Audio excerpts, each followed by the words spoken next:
By the time she was 16, Minerva Yolos had been an unwelcome guest in every shop and manor in Balmora. Sometimes she would take everything of value within.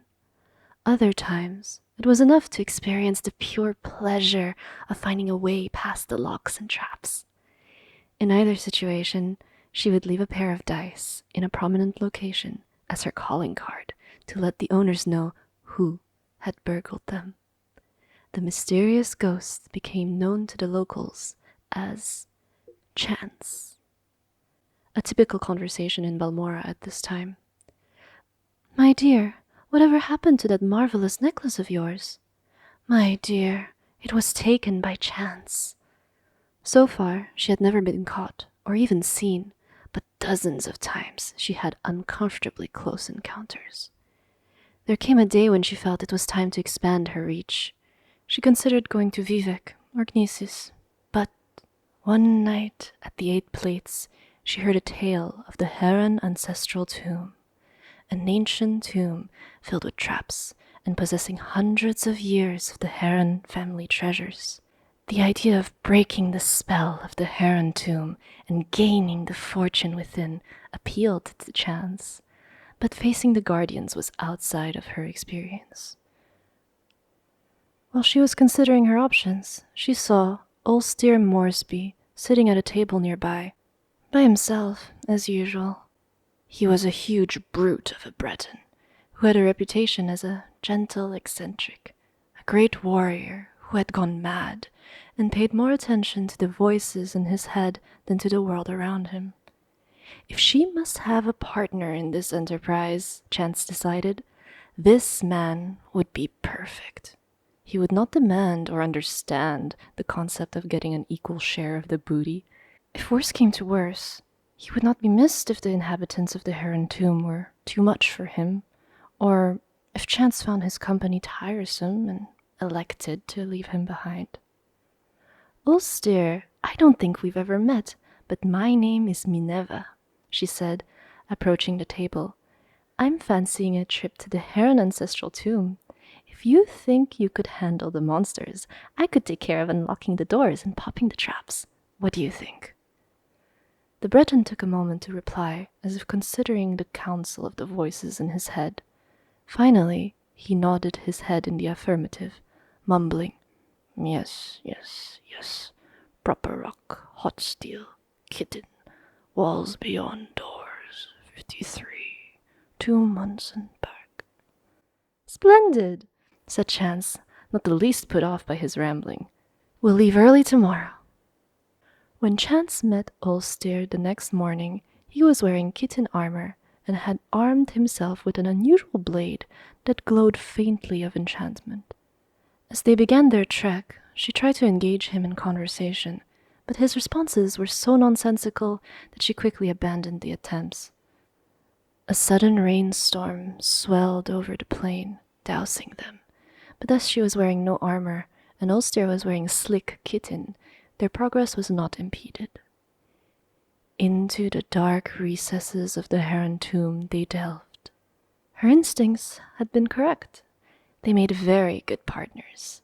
She recognized the ancient snap wire traps, deadfalls, and brittlebacks before they were triggered, and cracked all manners of lock: simple tumbler, combination, twisted hasp, double catch, varieties from antiquity, with no modern names, rusted heaps that would have been dangerous to open even if one possessed the actual key. Ulster, for his part, slew scores of bizarre fiends, the likes of which Chance, a city girl, had never seen before. His enchanted blade's spell of fire was particularly effective against the Frost Atronachs. He even saved her when she lost her footing and nearly plummeted into a shadowy crack in the floor. "Not to hurt thyself," he said, his face showing genuine concern. "There are walls beyond doors, and 53, drain ring, 2 months and back, proper rock. Come, Mother Chance." Chance had not been listening to much of Ulster's babbling, But when he said chance, she was startled. She had introduced herself to him as Minerva. Could it be that the peasants were right? And that when mad men spoke, they were talking to the Daedra Prince Shegorath, who gave them advice and information beyond their ken?